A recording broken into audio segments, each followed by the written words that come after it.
जय श्री कृष्णा, जय श्री नारायण। दोस्तों, आज आप सुनेंगे श्रीमद् भागवत महापुराण कथा 10वें स्कंद उत्तरार्ध का 75वां अध्याय। इस अध्याय में आज आप सुनेंगे राजसूय यज्ञ की पूर्ति और दुर्योधन का अपमान।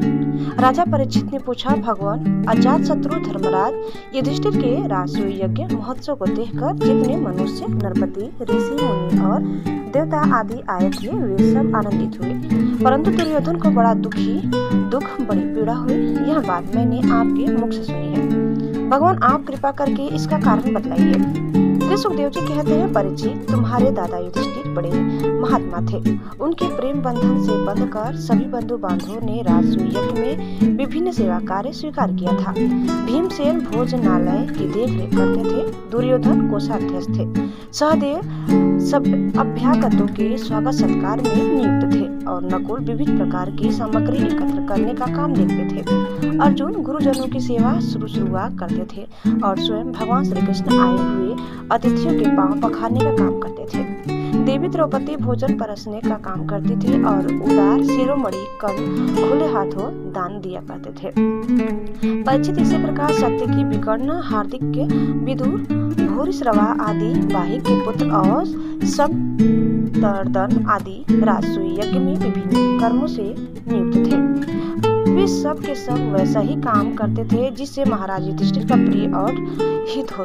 परीक्षित जब ऋषित्व सदस्य और बहुज्ञ पुरुषों का तथा अपने इष्ट मित्र एवं बंधु बांधव का सुमधुर वाणी, विविध प्रकार की पूजा सामग्री और दक्षिणा आदि से भली भांति सत्कार हो चुका था तथा शिशुपाल भक्त वत्सल भगवान के चरणों में समा गया, तब धर्मराज युधिष्ठिर गंगा जी में यज्ञांत स्नान करने गए। उस समय जब वे अवभृत स्नान करने लगे तब मृदंग, शंख, ढोल, नौबत, नगारे और नर्तकियां आनंद से झूम झूम कर नाचने लगी। झुंड के झुंड गवे गाने लगे और पीड़ा, बांसुरी तथा झांझ मंजीरे बजने लगे।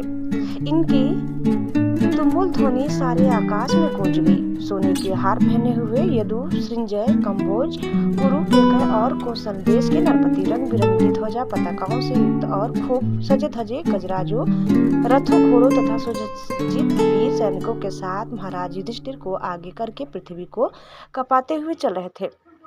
यज्ञ के सदस्य ऋषिद्व और बहुत से श्रेष्ठ ब्राह्मण वेद मंत्रों का ऊंचे स्वर से उच्चारण करते हुए चले। देवता, ऋषि, पितर, गंधर्व आकाश से पुष्पों की वर्षा करते हुए उनकी स्तुति करने लगे। इंद्रप्रस्थ के नर नारी इत्र फुलेल, पुष्पों के हार, रंग बिरंगे वस्त्र और बहुमूल्य आभूषणों से सज धज कर एक दूसरे पर जल, तेल, दूध, मक्खन आदि रस डालकर भिगो देते, एक दूसरे के शरीर में लगा देते और इस प्रकार क्रीड़ा करते हुए चलने लगे। औरंगनाएं पुरुषों को तेल, गोरस, सुगंधित जल, हल्दी और गाढ़ी केसर मल देती और पुरुष भी उन्हें उसी वस्तुओं से सराबोर कर देते। उस समय इस उत्सव को देखने के लिए जैसे उत्तम उत्तम विमानों पर चढ़कर आकाश में बहुत सी देवियां आई थी, वैसे ही सैनिकों के द्वारा सुरक्षित इंद्रप्रस्थ की बहुत सी राज महिलाएं भी सुंदर सुंदर पालकियों पर सवार होकर आई थी।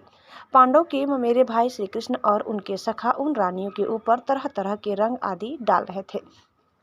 इससे रानियों के मुख लजीली मुस्कुराहट से खिल उठते थे और उनकी बड़ी शोभा होती थी। उन लोगों के रंग आदि डालने से रानियों के वस्त्र भीग गए थे। इससे उनके शरीर की अंग प्रत्यंग, वक्ष स्थल, जंघा और कटिभाग कुछ कुछ दिख से रहे थे। वे भी पिचकारी और पात्रों में रंग भर कर अपने देवरों और उनके सखाओं पर उड़ेल रही थी। प्रेम भरी उत्सुकता के कारण उनकी चोटियों और जोड़ों के बंधन ढीले पड़ गए थे तथा उनमें गुथे हुए फूल गिरते जा रहे थे।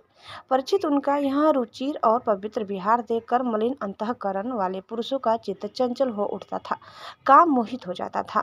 चक्रवर्ती राजा युधिष्ठिर द्रौपदी आदि रानियों के साथ सुंदर सुंदर घोड़ों से युक्त एवं सोने के हारों से सुसज्जित रथ पर सवार होकर ऐसे शोभायमान हो रहे थे मानो स्वयं राजसूय यज्ञ, प्रयाग आदि क्रियाओं के साथ मूर्तिमान होकर प्रकट हो गया हो।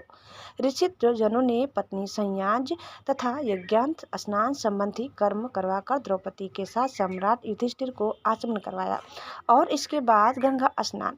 उस समय मनुष्यों की दुदुम्बियों के साथ ही देवताओं की दुदुम्बियां भी बजने लगी। बड़े बड़े देवता, ऋषि, मुनि, पितर और मनुष्य पुष्पों की वर्षा करने लगे। महाराज युधिष्ठिर के स्नान कर लेने के बाद सभी वर्णों एवं आश्रमों के लोगों ने गंगा जी में स्नान किया, क्योंकि इस स्नान से बड़ा महापापी भी अपनी पाप राशि से तत्काल मुक्त हो जाता। तदंतर धर्मराज युधिष्ठिर ने नई रेशमी धोती और दुपट्टा धारण किया तथा विविध प्रकार के आभूषणों से अपने को सजा लिया। फिर ऋषिज, सदस्य, ब्राह्मण आदि को वस्त्र आभूषण दे देकर उनकी पूजा की। महाराज युधिष्ठिर भगवत परायण थे, उन्हें सब में भगवान के ही दर्शन होते, इसलिए वे भाई, बंधु, कुटुंबी, नरपति, इष्ट मित्र, हितैषी और सभी लोगों की बार बार पूजा करते। उस समय सभी लोग जड़ाऊं, कुंडल, पुष्पों के हार, पगड़ी, लंबी अंगरखी, दुपट्टा तथा मड़ियों के बहुमूल्य हार पहनकर देवताओं के समान शोभायमान हो रहे थे। स्त्रियों के मुखों की भी दोनों कानों के कर्णफूल और घुंघराली अलकों से बड़ी शोभा हो रही थी तथा उनके कटिभाग में सोने की करधनियां तो बहुत ही भली मालूम हो रही थी। परीक्षित, राजसूय यज्ञ में जितने लोग आए थे, परम शीलवान ऋषिज, ब्रह्मवादी सदस्य, ब्राह्मण, क्षत्रिय, वैश्य, शूद्र, राजा, देवता, ऋषि, मुनि, पितर तथा अन्य प्राणी और अपने अनुयायियों के साथ लोकपाल, इन सब की पूजा महाराज युधिष्ठिर ने की। इसके बाद वे लोग धर्मराज से अनुमति लेकर अपने अपने निवास स्थान को चले गए। परीक्षित, जैसे मनुष्य अमृत पान करते करते कभी तृप्त नहीं हो सकता, वैसे ही सब लोग भगवत भक्त राजर्षि युधिष्ठिर के राजसूय महायज्ञ की प्रशंसा करते करते तृप्त न होते थे। इसके बाद धर्मराज युधिष्ठिर ने बड़े प्रेम से अपने हितैषी, सुहृद संबंधियों, भाई, बंधु और भगवान श्री कृष्ण को भी रोक लिया, क्योंकि उन्हें उसके बिच्छों की कल्पना से ही बड़ा दुख होता था। परीक्षित, भगवान श्री कृष्ण ने यदुवंशी वीर सांब आदि को द्वारकापुरी भेज दिया और स्वयं राजा युधिष्ठिर की अभिलाषा पूर्ण करने के लिए, उन्हें आनंद देने के लिए वहीं रह गए। इस प्रकार धर्मनंदन महाराज युधिष्ठिर मनोरथों के महान समुद्र को, जिसे पार करना अत्यंत कठिन है, भगवान श्री कृष्ण की कृपा से अनायास ही पार कर गए और उनकी सारी चिंता मिट गई। एक दिन की बात है, भगवान के परम प्रेमी महाराज युधिष्ठिर के अंतःपुर की सौंदर्य, संपत्ति और राजसूय यज्ञ द्वारा प्राप्त महत्व को देखकर दुर्योधन का मन डाह से जलने लगा। परीक्षित, पांडव के लिए मैं दानव ने जो महल बना दिए थे, उसमें नरपति, दैत्यपति और सुरपतियों की विविध विभूतियां तथा श्रेष्ठ सौंदर्य स्थान स्थान पर शोभायमान था।